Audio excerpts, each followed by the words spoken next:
Now, since the start of lockdown, sales of eyebrow products have apparently surged by a massive 85%. The thing is, do you actually know how to use them, particularly if you're dyeing your eyebrows?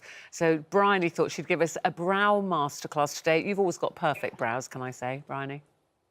Bless you. It took a while to get them to do, just to be two. So, Yes. that's... So what are we looking at? We're looking at shaping, plucking, dyeing, everything today? Yeah, so just maintaining. I think everyone's feeling the same. Your hair's getting a bit out of control, your eyebrows, waxing, everything like that. So let's just try and kind of contain it and try and get the brows looking good. So let's start off with brow dyeing. So we've got this one here from Eyelure. This is a brilliant, brilliant one. You can use it up to 12 times. The one thing I would say to you guys, this is how it comes in the box. So you've got the cream, you've got this little Petri dish here, you've got a little cream, and then you've got the activator, and it also comes with a spoolie. Now, the one thing I would say, guys, is that you really do have to do a patch test because it is obviously a permanent dye. And every time you buy this box, even if you have bought it before, just make sure you do a patch test because sometimes the ingredients can change, and it also is going very close to your eyes. The other thing I would say is always use a barrier cream. When you have your hair dyed at the hairdresser, they put a little barrier cream around. Do that as well. And the one thing I would say is a lot of people wonder whether or not you should pluck first, then dye.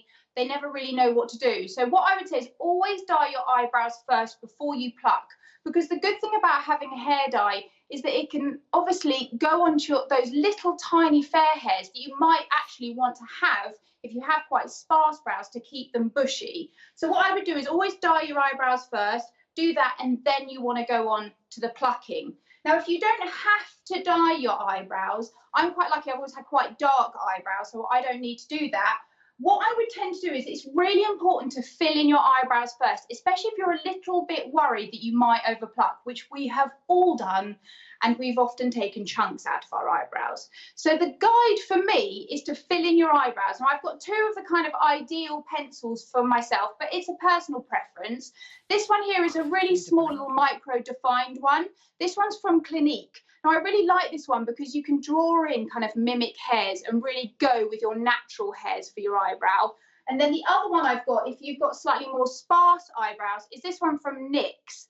This one's great because it's a slight angle. It's got a little triangle head, so you can actually kind of fill in and make your brow quite full and then buff it in with the little kabuki brush at the end. So depending on what kind of brows you have, you can obviously choose your products, totally up to you. But definitely fill in your brows first because it gives you that guide. Then the equipment you need to do your eyebrows. We obviously need a little spoolie, and when I say a spoolie, this is like a little mascara wand. So if you've got an old mascara, throw away the tube, and then you can keep the little brush. And you need that just to really brush up your eyebrows so you can see exactly what you're doing. Next up, obviously, a pair of scissors, just nail scissors.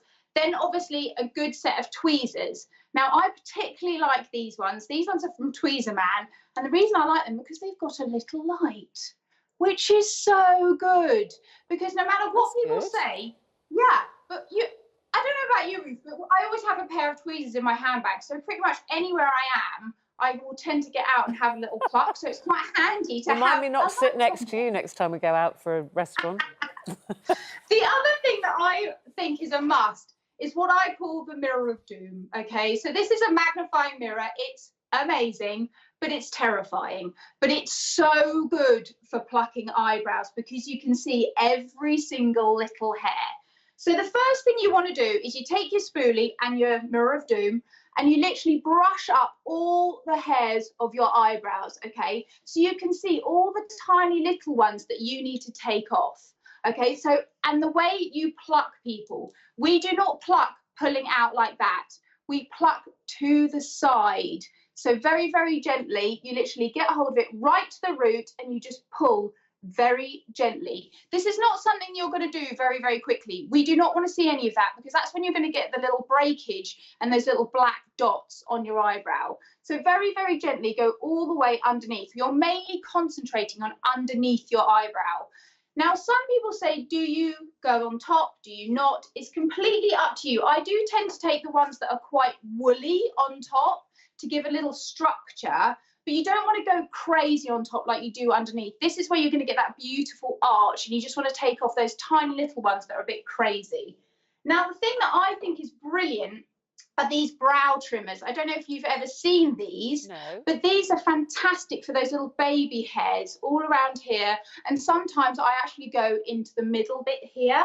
And it's basically like, I don't want to say it's like a razor because it's not that terrifying at all. You can't cut yourself with this, but it's brilliant for just taking away any of those tiny little hairs around your eyebrows. So I tend to just go from the top, a little bit in the middle, and sometimes, guys, I tend to do a little bit on the top lip. But Bryony, but a lot of women are worried, are frightened of doing that because they go, well, does that increase hair growth? So if you've got little blonde hairs, OK, so you go, oh, I'll get rid of those. You know, are you going to have, in 2 months' time, lots of black hairs? No, because it's a very different hair. It's not like your eyebrow hair. Those tiny, soft, kind of like, they're very, very little baby hairs. They don't come back stubbly, I promise you, because I've been doing it myself and I thought the same. So I thought, well, I better try it on myself first. But I think it's brilliant. And it just cleans everything up and it doesn't, you know, hurt. It's not plucking, so it doesn't cause a reaction in any way. So I just really, really love that. But the most important thing, guys, is when you come to doing scissors. Now, this is what I do for a lot of men. Eamonn, pay attention. You comb upwards, okay? So a lot of men think it's a very sexy thing to grow their eyebrows so it meets their hairline. It's not so much. So you want to literally brush it up as much as possible. And then you take your scissors, guys, and you cut away from your eye, so towards your ears, each way. So if you're going to do this side that way, if you're going to do this side that way, you're literally brushing up your eyebrows and you're just trimming the edge. So you're literally going round that beautiful arch of your eyebrow. You're not cutting it too much because actually the longer hairs are quite handy because they actually fill in your brows. So you don't want it to go too nuts, but it really helps if you do. You really have to brush them as high up as possible. And you can see just those ones that stay a little bit pointed, that's when you need to give them a little trim.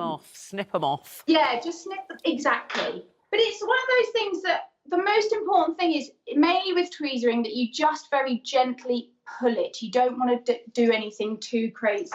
Then once you're happy, you've obviously already filled in your brows, you've got a beautiful structure.